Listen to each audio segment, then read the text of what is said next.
নবীজিকে আমরা মানি না মানি না? তো মতের সংযোগকারিনী ফাতেমা আমার সাথে এগোবেন, আমি জমিনে দৌড়বো, আপনি আমার সাথে দৌড়বেন। আমি আসমানে যাব, আপনি আপনার সাথে আসমানে যাবেন। আমি যদি মদিনায় যাই, আমার সাথে সাথে মদিনায় যাবেন।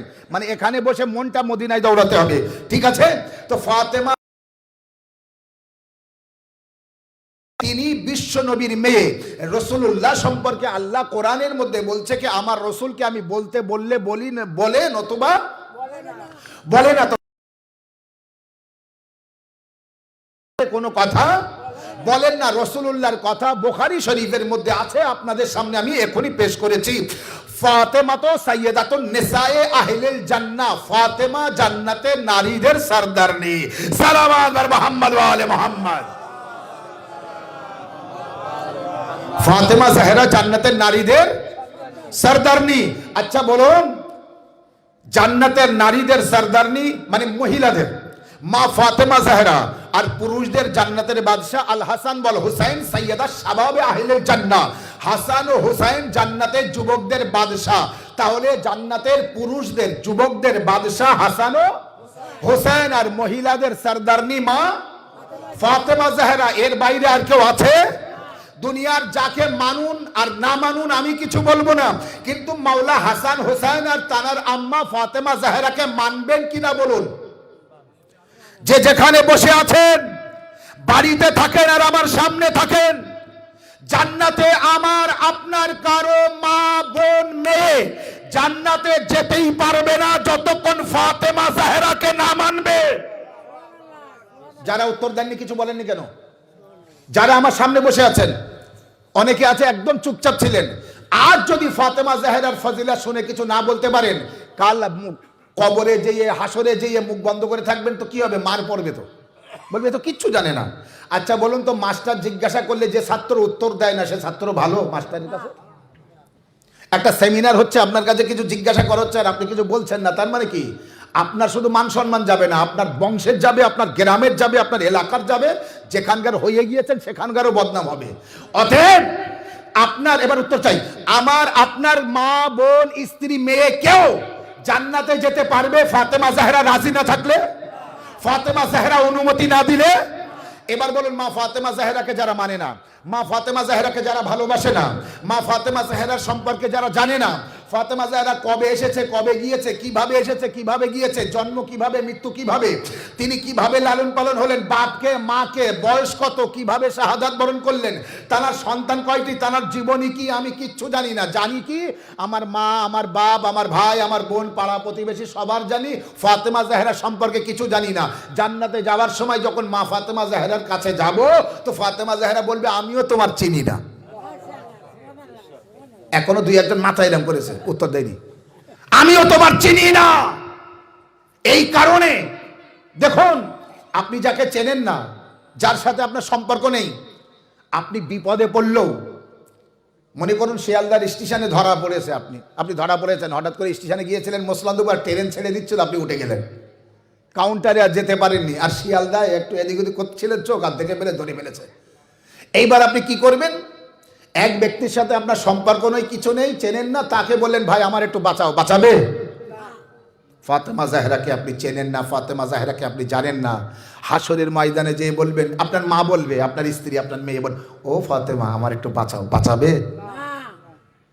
ফাতেমা জাহরা যদি আপনাকে বাঁচাতে হয়, আর আপনি যদি ফাতেমা জাহরার কাছ থেকে শাফাআত পেতে চান, আপনাকে যদি জান্নাতে যেতে হয়, আমি নারীদের কথা বলছি বিশেষ করে, পুরুষদের কথা তো আছেই, হাসান হুসাইনকে না চিনলে পুরুষরা জান্নাতে যেতে পারবে না। কিন্তু মা ফাতেমা জাহরাকে যদি না চেনেন, ফাতেমা জাহরার বিষয় যদি না জানেন, তো ফাতেমা জাহরার কাছে যখন জান্নাতের দরজায় যাবেন আর দেখবেন ফাতেমা জাহরা দাঁড়িয়ে আছে, তো আপনি তো চিনতেও পারবেন না। কারণ সারা জীবনে দুনিয়ার সবার নাম নিয়েছেন, ফাতেমার নাম নেননি। সবার ভালোবেসেছেন, ফাতেমা জাহরার ভালোবাসেননি। আপনি যদি বলেন মাওলানা সাহেব আমি আপনার সাথে কথা বলতে চাই, আমি ফাতেমাকে চিনি, আমি ফাতেমাকে জানি, আমি আসগার মাওলানা যখন ডাকবেন আপনার সামনে আসতে রাজি, বসতে রাজি, আমি আপনাকে প্রশ্ন করব, আপনি বলুন মা ফাতেমা জাহরার বয়স কত? আপনি মাথা চুলকাবেন আর বলবেন জানি না। আমি আপনাকে বলবো মা ফাতেমা জাহরার শাহাদাতের তারিখ কবে? আপনি কপাল গোটাবেন আর বলবেন আমি জানি না। আমি বলবো মা ফাতেমা জাহরা কিভাবে মৃত্যুবরণ করেছিলেন, আপনি বলবেন আমি কোনোদিন শুনিনি। আমি বলবো মা ফাতেমা জাহরার কোথায় জন্ম কোথায় মৃত্যু, আপনি বলবেন আমার মা বাপও জানে না। একের পর এক আপনি হার মানবেন। তার মানে জাহরা, ফাতেমা জাহরার সাথে আপনার কোনো সম্পর্ক নেই, আপনি প্রমাণ করে দিচ্ছেন। আপনি ফাতেমাকে কিভাবে মানেন? হ্যাঁ, ওই আপনার গ্রামের যে অমুক বিবি তমুক বিবি অমুক খাতুন তমুক খাতুন, এইভাবে মানেন মা ফাতেমাকে? ফাতেমা ফাতেমা, খবরদার ফাতেমা জাহরাকে ওইভাবে মানবেন না। সমস্ত কিছু কিছু বিখ্যাত নারীরা ছিলেন, তানাদের জামানায় তানারা উত্তম ছিলেন। হযরতে হাওয়া বিবির জামানায় হাওয়া বিবি উত্তম সমস্ত নারীর থেকে, আসিয়ার জামানায় সমস্ত নারীর থেকে আসিয়া উত্তম, আর মারিয়ামের জামানায় সমস্ত নারীর থেকে মারিয়াম উত্তম, সারা জামানার সমস্ত নারীর থেকে ফাতেমা জাহরা উত্তম। সালাওয়াত আর মুহাম্মদ ওয়া আলে মুহাম্মদ।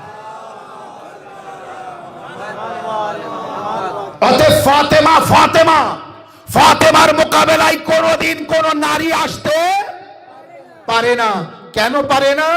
ফাতেমা জাহরা নবীজির একমাত্র কন্যা, যার সম্পর্কে রাসূলুল্লাহ বলেছেন জান্নাতের নারীদের সাম্রাজ্ঞী ফাতেমা জাহরা।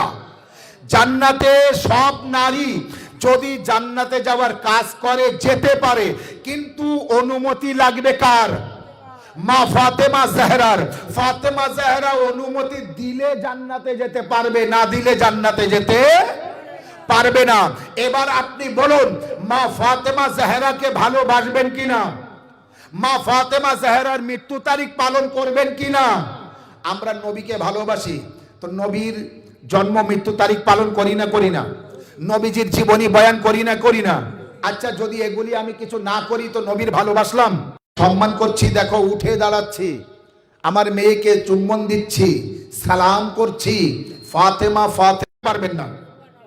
সঠিক জীবন আদর্শে কষ্ট পাবে। আল্লাহু আকবার।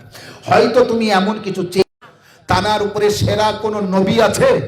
তানার মেয়ে মা ফাতেমা মানে কত বড় জনের মেয়ে, এবং আরবের সব থেকে বড় ব্যবসায়ী মালিকাতুল আরব মা খাদিজাতুল কুবরার মেয়ে মা ফাতেমা বাড়িতে তিন দিন রান্না হয় না। মাওলা আলী আলাইহিস সালাম বলেন, ফাতেমা তুমি কিছু চাও না? তো চাও কিছু আমার কাছে। তোমার জ্বর, তুমি ক্লান্ত, তুমি অসুস্থ, যখন কিছু চাই না আর তুমি বলছো তো ঠিক আছে আমি তোমাকে ডালিম ফল এনে দাও। মাওলা আলী আলাইহিস সালামের হাতে একটা পয়সা নেই, ডালিম ফল আনতে বাইরে গেলেন, নিজের বাগানে যেয়ে কাজ পেয়ে গেলেন, পানি তুলে দিতে হবে গাছের গোড়ায়, সেটা নিয়ে বাজারে বিক্রি করে অর্থ নিয়ে সেটা নিয়ে এবার ডালিম কিনতে খুঁজলেন। ডালিমটা নিয়ে বাড়িতে আসছিলেন, এমন সময় রাস্তায় একটা ফকির দেখা গেল, ছটফট করছে। মাওলা জিজ্ঞাসা করলেন, তাকে দিয়ে দিলেন। পুরো ডালিম ফলটা রাস্তায় ফকিরদের দিয়ে মাওলা আলী আলাইহিস সালাম খালি হাতে বাড়িতে গেলেন। যেই বাড়িতে গেলেন, মা জাহরা আলী আলাইহিস সালামের সামনে বড় একটা খানজার থালা ঢাকা আছে, মাওলা আলীর সামনে পেশ করলেন। আলী আলাইহিস সালাম সেই কাপড়টা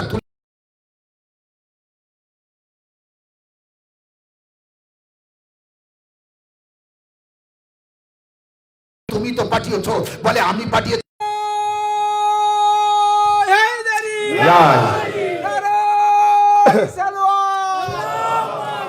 জমিনের আলী পাঠায়নি, আসমানের আলী পাঠিয়েছে। মাওলা আলী একটি ডালিম ফল, আর আসমানের আলী সাদাকাল্লাহুল আলিউল আজিম, वो আলিম যে সত্য নাম রাখা। আল্লাহ ফাতির নাম ফাতেমা, আল্লাহ মাহমুদ নাম মুহাম্মদ, আল্লাহ আলী আলী, আল্লাহ মুহসিন নাম হাসান, আল্লাহ ইহসান নাম হুসাইন। আল্লাহর নামে পঞ্চতনের নামটা দেখুন একবার, সালাওয়াত মুহাম্মদ ওয়া আলি মুহাম্মদ। ফাজাইল আর কিছু ঘটনা পড়ার ছিল, আমি পারবো না আর পড়তে। আমি এইবার মুসাহিবে যাব, অনেক কিছু আলোচনা করার প্রয়োজন ছিল। মা জাহরার ফজিলত ইনশাআল্লাহ সময় সুযোগ পেলে অন্য সময় আপনাদের সামনে ফাতেমার মুখ দিয়ে যা বার হবে আল্লাহ সেটা কবুল করে নেবে। আর কিভাবে কবুল করে নিয়েছে দেখুন, ফাতেমা জাহেরার বাড়িতে রান্না হয়নি। মাওলা আলী আলাইহিস সালাম এসে খাদ্য চাইলেন, ফাতেমা জাহেরা বললেন, আলী, আবুল হাসান বাড়িতে কিচ্ছু নেই। মাওলা আলী আলাইহিস সালাম সোজা বাইরে গেলেন, বাইরে যেয়ে কাজ করলেন, কাজ করে 2 দিনার পেয়েছে, দিরহাম, সেটা নিয়ে আসছিলেন। রাস্তায় মেঘদাদের সাথে দেখা, মন খুব খারাপ। সাহাবী মেঘদাদ, ও ভাই সাহাবী মেঘদাদ কি হলো? বলে মাওলা আর বলবেন। বলে কি হয়েছে বলো? বলে আজ বাড়িতে আমার 4 দিন রান্না হয় না। মাওলা আলী আলাইহিস সালাম সেইগুলো দিয়ে দিলেন মেঘদাদকে। মেঘদাদ বলছে, না মাওলা, আপনার বাড়িতেও তো রান্না হয় না। বলে দেখো, আমার বাড়িতে 3 দিন রান্না হয় না, তোমার বাড়িতে 4 দিন, তুমি হকদার বেশি, তুমি আগে নাও। মাওলা তাকে দিয়ে দিলেন। দেওয়ার পরে কি করবেন, নামাজের সময় হয়ে গেছে, মসজিদে গেলেন। মসজিদে যেই গেলেন, নামাজ পড়ে বার হবে, পিছন থেকে কাঁধে রাসূলুল্লাহর হাত পড়লো। আলী, আমি তোমার বাড়ি মেহমান হব। অবস্থা দেখুন, আলী, আমি তোমার বাড়ি মেহমান হব। মাওলা আলী আলাইহিস সালাম বললেন, ইয়া রাসূলুল্লাহ, এ তো খুশির খবর, রাহমাতাল লিল আলামিন আমার বাড়িতে আসবে, আসো। রাসূলুল্লাহকে নেওয়ার পরে বাড়িতে গেলেন, ফাতেমা জাহরাকে বললেন, ফাতেমা, রাহমাতাল লিল আলামিন আমাদের বাড়িতে মেহমান হয়েছে। ফাতেমা জাহরা জানেন বাড়ির অবস্থা, তারপরে বললেন কি, এ তো খুশির খবর যে রাসূলুল্লাহ আমার বাড়িতে এসেছে। বাস আলী নিয়ে, রাসূলুল্লাহকে নিয়ে, বাবাকে নিয়ে দস্তরখানে বসো, আমি এখন খাদ্য দিচ্ছি। খাদ্য নিয়ে আসছে, একটা দানা নেই। দেখুন ফাতেমা কাকে বলে। সোজা নামাজের কামরায় গেলেন, 2 রাকাত নামাজ পড়ে বারগায়ে খোদাবন্দিতে হাত তুলে মোনাজাত করলেন, পরবর্তীগার, আমি তোমার কাছে কিছু চাচ্ছি না, বাস আমি তোমার বিশেষ কানিজ, তুমি তো জানো আমার অবস্থা, আমার সম্মান রক্ষা করো, বিশ্ব নবী আমার বাড়িতে এসেছে। বাস সাথে সাথে বড় খানজার থালা ঢাকা খাদ্য এসে গিয়েছে। ফাতেমা জাহরা নিয়ে রাসূলুল্লাহর সামনে পেশ করলেন। রাসূলুল্লাহ দেখে বলছে, ফাতেমা, এই খাদ্য তো দুনিয়ার না। ফাতেমা জাহরা বললেন, না বাবা, মিন ইনদিল্লাহ, আল্লাহর তরফ থেকে এসেছে। ইন্নাল্লাহা ইয়ারযুকু মান ইয়াশাউ বিগাইরি হিসাব, আল্লাহ যাকে চায় বিনা হিসাবে রুজি দেয়। আচ্ছা দাঁড়ো ভাইরা, মা ও বোনেরা, বোঝাতে পেরেছি ফাতেমা কাকে বলে? এমন অনেক ঘটনা আছে যা দ্বারাই বুঝতে পারবেন ফাতেমা আছে আর কেউ নেই। ও ফাতেমা জাহরা জানার ঘরের দরজায় রাসূলুল্লাহ দাঁড়িয়ে সালাম করতেন, দরজায় দাঁড়িয়ে।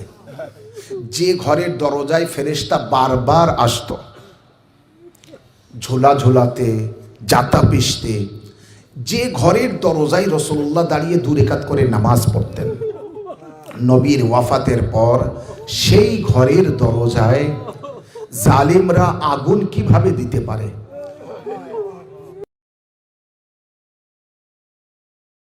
মা ফাতেমা জাহরার জন্য কেন ক্রন্দন করছি, ফাতেমা জাহরার জন্য কেন মজলিস করছি, ফাতেমা জাহরার জন্য কেন নহামাতম করছি? ফাতেমা জাহরার বাড়িতে যদি হামলা না হতো, আজ আমরা মজলিস করতাম না। ফাতেমা জাহরার ঘরে আগুন যদি না দিত, আজ আমরা ক্রন্দন করতাম না। ফাতেমা জাহরাকে যদি মানুষ না কাঁদাতো, আমরা আজ কাঁদতাম না। এত রাসূলুল্লাহর ওয়াফাতের পর ফাতেমা জাহরার উপরে আঘাত এনেছে। ফাতেমা জাহরা একটা মারসিয়া পড়তেন, শুনবেন মারসিয়াটা কি? সুব্বাত আলাইয়া মুসাইবুল ওয়ান্নাহা সুব্বাত আলাল আইয়াম সিরনা লায়ালিয়া। বাবা, তোমার পরে যে মুসিবত আমার উপরে পড়েছে, ভরা দিনে পড়লে অন্ধকার রাত হয়ে যেত। একবার বুঝুন কত বড় মুসিবত পড়েছে। মাওলা আলী আলাইহিস সালাম বাইরে থেকে আসলেন ঘরে, মনটা খারাপ। ফাতেমা জাহরা জিজ্ঞাসা করলেন, আলী কি হয়েছে, তোমার মন খারাপ কেন? মাওলা আলী আলাইহিস সালাম বলেন, ফাতেমা, আজব ঘটনা ঘটছে। বলে কি? বলে আমি বাইরে যাচ্ছি, আমাকে আর কেউ সালাম করে না, আমাকে কেউ সালাম করে না।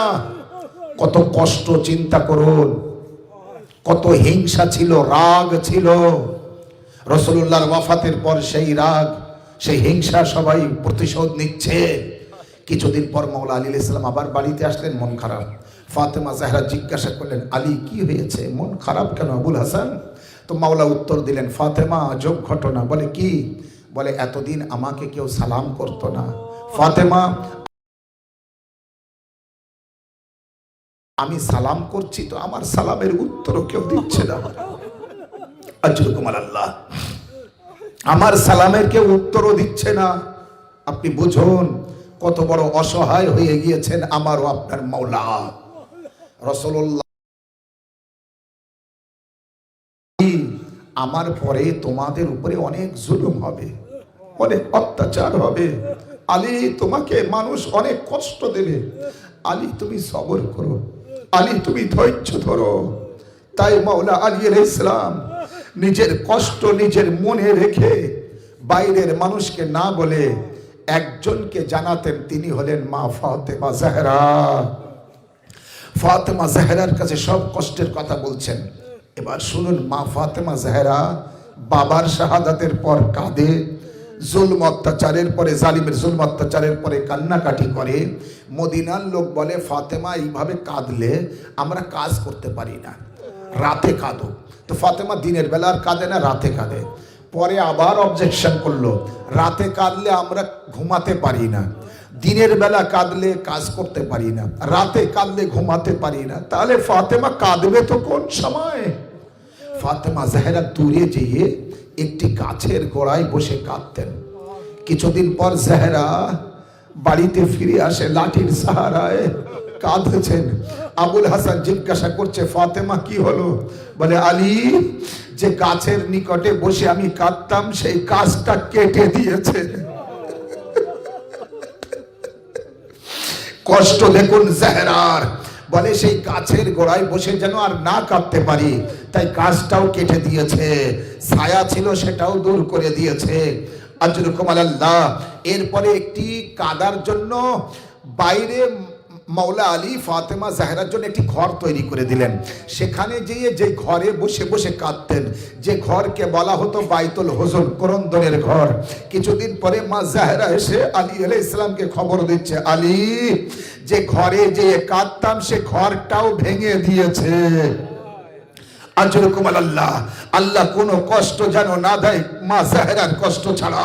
হায় কারবালার কষ্ট, মা জাহরার কষ্ট ছাড়া কোনো কষ্ট যেন না দেয়। এবার আপনি বুঝুন জাহরার কোন জায়গায় যেয়ে শান্তিতে রেখেছে। জাহরাকে ঘরে শান্তিতে থাকতে দিচ্ছে না, বাইরেও কাঁদতে দিচ্ছে না, গাছের নিকটেও যে কাঁদতে দিচ্ছে না, ঘরের ভিতরে বাইতুল হুজুলেও কাঁদতে দিচ্ছে না। জাহরা এবার ঘর বন্দি, রাত ও দিন কাঁদে। জাহরা কাঁদবে না তো কেন কাঁদবে? জাহরা আর উঠে দাঁড়াতে পারে না, এমন জখমি জাহরাকে করে দিয়েছে। ফাতেমা জাহরা আর চলতেও পারে না। কেন চলতে পারে না আজাদারও জানেন? যে সময় ফাতেমা জাহরার বাবাকে দাফন করে ঘরের ভিতরে সবাই এসে বসেছিলেন, ঠিক সেই সময় মা জাহরা মনে মনে বলছিলেন, কেউ তো এখনো আসলো না আমার সান্ত্বনা দিতে। আমার বাবাকে যে মাটি দিয়ে এসে বসেছে সবাই, আলী, মদিনার কেউ নেই আমাদের সান্ত্বনা দিতে আসবে না? হাসান হুসাইন কাঁদছে, জাইনাব কুলসুম কাঁদছে, মাওলা আলী আলাইহিস সালাম কাঁদছে। এমন সময় হঠাৎ হাসান আর হুসাইনকে বলেন, বেটা হাসান হুসাইন, দেখো হয়তো কেউ সান্ত্বনা দিতে এসেছে। হাসান ও হুসাইন যেয়ে দেখে তারা আওয়াজ দিচ্ছে, আবুল হাসানকে বার করে দাও, আর হাতে লাঠি নিয়ে এসেছে। মাওলা হাসান ও হুসাইন এসে বলে, আম্মা, ওরা সান্ত্বনা দিতে আসেনি, ওদের হাতে লাঠি আছে। ফাতেমা জাহরা বুঝতে পারলেন, দরজার নিকটে যেয়ে দাঁড়ালেন। আওয়াজ দেয় জালিমরা, আবুল আলীকে বার করে দাও। ফাতেমা বললেন, আলী যাবে না। তারা চলে গেল, দ্বিতীয়বার আসলো, আলীকে বার করে দাও। জাহরা বলে, আলী যাবে না। তৃতীয়বার এবার যখন আসলো, লাঠি শুধু নিয়ে আসেনি, আগুন নিয়ে এসেছে।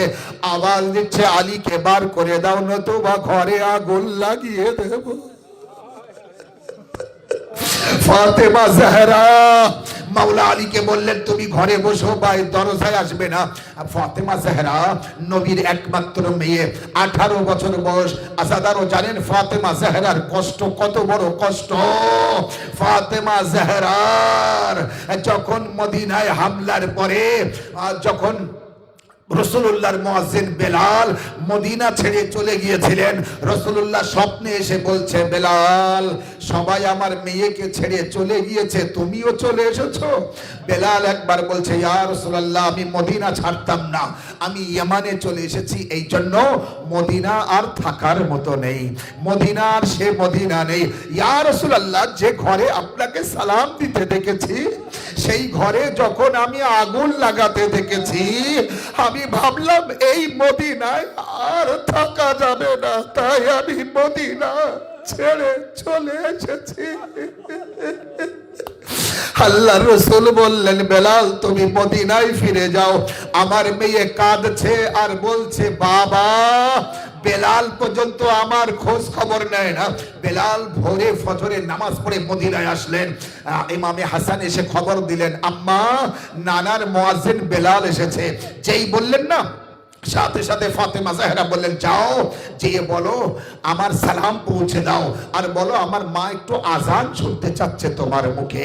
যেই সালাম পৌঁছে দিলেন, বেলাল নিজের মাথায় হাত মেরে বলে, আয় আল্লাহ, আমরা জানাদের সালাম করি, তারা না উল্টো আমাদের সালাম করছে, ইয়ে কেমন দিন এসে গেল। এরপরে বললেন, দেখুন, খুব কষ্টের মশায় পড়ছে, মন দিয়ে শুনবেন, আপনার চোখে অবশ্যই পানি আসবে, কারণ নিশ্চয়ই এই মুসাইবে আমাদের যুগের ইমাম এসেছেন। মুসাইব শুনছেন নিজের দাদি ফাতেমা জাহরার। একবার যেই মুয়াজ্জিন বেলাল আযান দিচ্ছে, আল্লাহু আকবার, ফাতেমা জাহরাও বললেন আল্লাহু আকবার, বেলাল বললেন আশহাদু আল্লা ইলাহা ইল্লাল্লাহ, ফাতেমা জাহরা বললেন আশহাদু আল্লা ইলাহা ইল্লাল্লাহ। বেলাল যেই বললেন আশহাদু আন্না মুহাম্মাদার রাসূলুল্লাহ, ইমামে হাসান দৌড়ে যায়, বেলাল, আজান বন্ধ করো, আমার মা বেহুশ হয়ে গিয়েছে, ফাতেমা পড়ে গিয়েছে। একবার মুখে পানি দেওয়ার পরে যখন জাহরার হোশ ফিরে আসে, আওয়াজ দেয়, বেলাল, আজও তোমার মুখে আমার বাবার নাম আছে, আর তার মেয়ে আমি, আমাকে কতটা জখম করে দিয়েছে বাবার উম্মতিরা, আমার ইজ্জত রাখিনি, আমার উপরে আঘাত করেছে। কেমন আঘাত এবার শুনুন। দরজায় জালিমরা আগুন লাগিয়ে দিল। জাহরা দরজার পিছনে দাঁড়িয়েছিলেন, লাঠির উপরে লাঠি মারল। জাহরা দেওয়াল আর দরজার মাঝখানে পিষে যায়। যেই দেওয়াল যে লাগে না, দরজা যে লাগে দেওয়ালে, ফাতেমা জাহরা দেওয়ালে যে এমন ভাবে লাগে, ওই দরজার একটি গুল পেরেক পুড়ে লাল হয়েছিল, জাহরার শরীরে ফুটে যায়।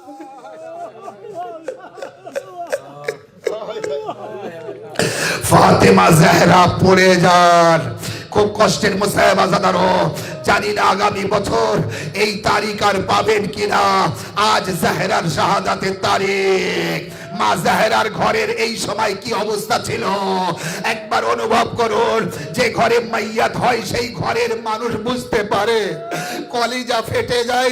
তখন একটি আওয়াজ দিয়েছিলেন, মেহেদী, হায় আমার সন্তান মেহেদী, তুমি এসে এদের প্রতিশোধ নিও।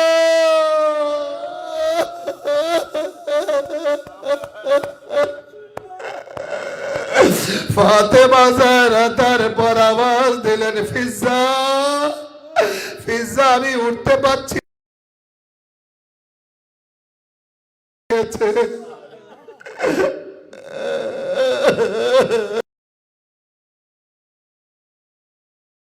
শহীদ। হায় ফাতেমা বসে বসে কাঁদছে। ফিজ্জা যাই তুললেন, আর এক জালিম এসে জাহরার গালে চড় মারে। ফাতেমা পড়ে যায়, আওয়াজ দেয়, বাবার কবরের দিকে মুখ করে, বাবা, দেখো না আমাকে কিভাবে এরা মারছে, আমার স্বামীর সামনে আমাকে মারছে, আমার ছেলেদের সামনে। কোন ছেলের সামনে তার মাকে কেউ মারতে পারে? হাই মাওলা, হাসান হোসেনের সামনে মাকে মারছে। ফাতেমার কষ্ট একবার বুঝবেন কেন তিনি বলতেন সুব্বাত আলাইয়া মুসাইবুল ওয়ান্না সুব্বাত আলাইয়া বেসিরনা লায়ালিয়া বাবা। যে মুসিবত আমার উপর পড়েছে ভরা দিনে পড়লে অন্ধকার রাত হয়ে যেত। চেহারা এই কষ্টে ক্রন্দন করতে করতে বিছান সজ্জা হয়ে গেলেন, আর উঠতে পারে না। ডাইনে বায়ে কাত হতে গেলে মাওলাকে ডেকে বলতেন আলী। যখন জাহরাকে সাহানে শুইয়ে রাখার পরে সন্তানদের ডাকলেন, বুকের পরে পরে নিয়ে গেলেন জান্নাতুল বাকিতে। একটি কবরের ভিতর থেকে দুটো হাত বার হয়ে আসে। এ আলী দাও, আমার মেয়েকে খুব কষ্ট করেছে। মাওলা আলী জাহরাকে দিতে দিতে বললেন ইয়া রাসূলুল্লাহ ক্ষমা করবেন, আমি যেমন নিয়েছিলাম তেমন ফিরিয়ে দিতে পারলাম না। আলী ঘরে ফিরে আসলেন। রাতের অন্ধকার মাওলা আলী তাহাজ্জুদ আওয়াজ দেয়। আলী গজব হয়ে গেল, বলে কি? বলে ওই দেখো বিনা সন্তান কিভাবে রাত কাটায়, যায়না রাত ছিল।